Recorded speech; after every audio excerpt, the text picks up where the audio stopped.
Nobody saw this coming. Not the press, not the political insiders, and definitely not Lindsey Graham. But Jasmine Crockett walked into that Senate chamber on a regular Tuesday afternoon and turned the whole place upside down. In the next few minutes, you're going to see exactly how she did it, why it matters, and why people across the country are still talking about it. This was not just another political back and forth. This was a moment that shifted the energy in that room and sent shockwaves all the way to social media, to living rooms, and to every news desk in Washington. If you haven't seen what happened yet, stay right here because we're breaking it all down for you. And if you're new here, make sure you hit that like button and subscribe so you never miss moments like this one. It started like most Senate hearings do. Politicians talking, staffers shuffling papers, cameras rolling, but nobody really expecting anything dramatic. Lindsey Graham, the senior senator from South Carolina, was doing what he does best, holding court. He had the microphone, he had the floor, and he had that confident, almost dismissive tone that comes from years of being untouchable in Washington. He was laying into a piece of legislation, using every rhetorical trick in the book to make his side sound like the only reasonable position in the room. And then Jasmine Crockett raised her hand to speak. For those who don't know her, Congresswoman Jasmine Crockett from Texas has been making waves since the moment she arrived in Washington. She's young, she's sharp, and she has absolutely zero patience for political games dressed up as policy debate. She came up as a civil rights attorney. She knows how to argue, she knows how to read a room, and more importantly, she knows exactly when someone is bluffing. What happened next is the moment everyone is still talking about. Before we get there, hit that subscribe button because this channel is where these moments live. Lindsey Graham had been speaking for nearly 10 minutes. He was passionate, he was theatrical, and he was confident. He made a series of bold claims about the impact of the legislation being discussed, framing it as dangerous overreach, a threat to states' rights, and something the American people never asked for. He cited numbers, invoked history, and finished with a kind of dramatic pause that signals he thinks he's just won the argument. The room was quiet for a beat. Then Jasmine Crockett leaned forward. She didn't raise her voice. She didn't try to match his theatrical energy. She just looked directly at him and said clearly and calmly that she had some questions, not statements, questions. And the way she said it made every person in that room sit up a little straighter. She started simple. She asked Graham to clarify one of the statistics he had just cited. Where did that number come from? Which study, which report, which source? Graham shifted in his seat and gave a vague answer. Crockett nodded and moved on. Then she asked about a specific vote he had taken back in 2017 that seemed to directly contradict the position he was now defending so passionately. Graham's answer was longer this time, but somehow less satisfying. Staffers in the room started exchanging glances. Crockett wasn't done. She pulled out a printed document, held it up, and referred to it calmly. It was the actual text from a bill Graham himself had co-sponsored years earlier. A bill that supported nearly everything he was now calling dangerous overreach. She read a specific line from it. Then she looked at him and asked simply what had changed. The Senate chamber got very quiet. Graham tried to pivot. He questioned the relevance, tried to reframe, started talking about current political realities as if that explained the contradiction. But Crockett didn't let him slip out of it. She came back to her original point with precision. She wasn't angry. She wasn't grandstanding. She was just holding him to his own record, one documented fact at a time. That is when the room started to feel different. Other senators leaned in. Staff members stopped typing. The press pool in the back started whispering to each other. Something was happening and everyone could feel it. What makes this so significant is not just that Crockett challenged Graham. Senators challenge each other all the time. What makes this different is how she did it. She didn't yell. She didn't lecture. She didn't try to humiliate him for the sake of a clip. She used his own words, his own votes, his own record against him with the precision of an attorney laying out evidence in a courtroom. Because that's exactly what she is. Before she was a congresswoman, Jasmine Crockett was a civil rights attorney in Texas.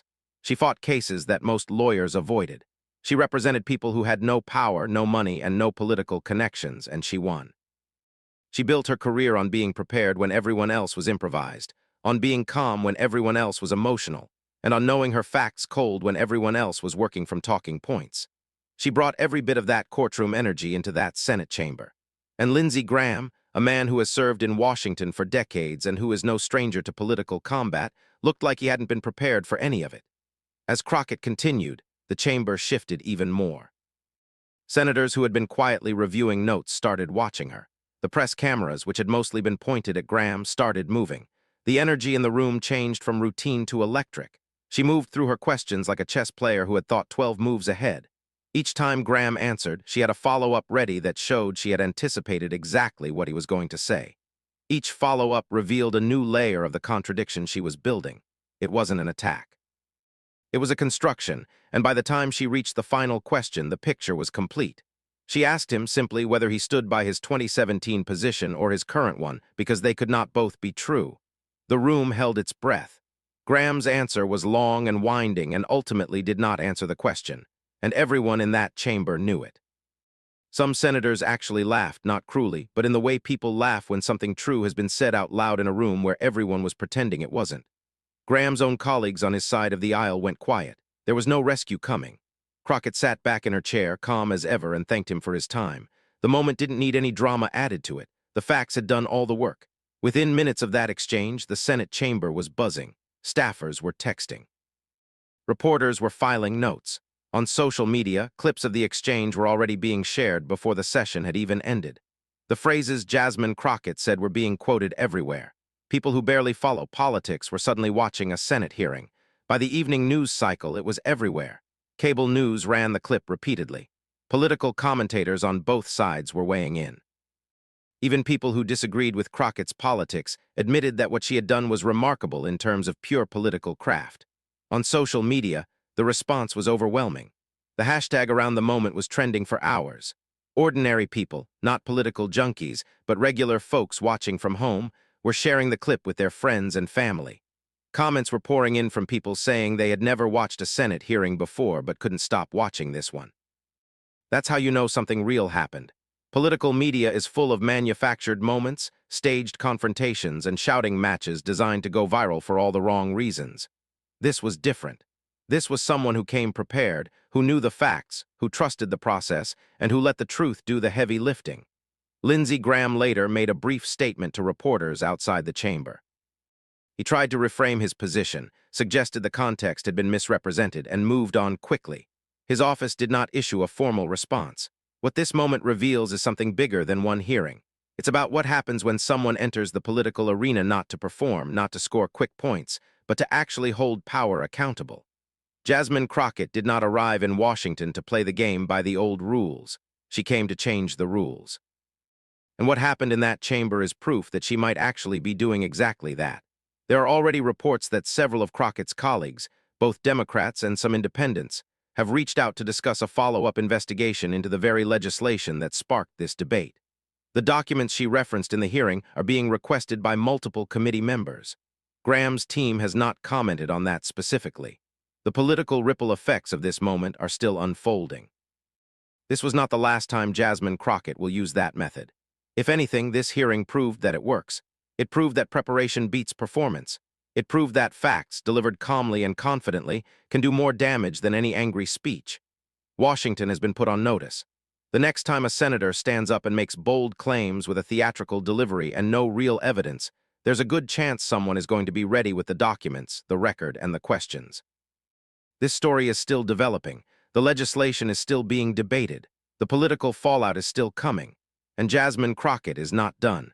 If you want to stay on top of every twist in this story, make sure you like this video and subscribe to the channel right now. We cover every major political moment like this one, breaking it down clearly, honestly, and without the noise. Hit the bell icon so you get notified the moment we drop new content, because the next chapter in this story is coming soon, and you don't want to be the last one to see it.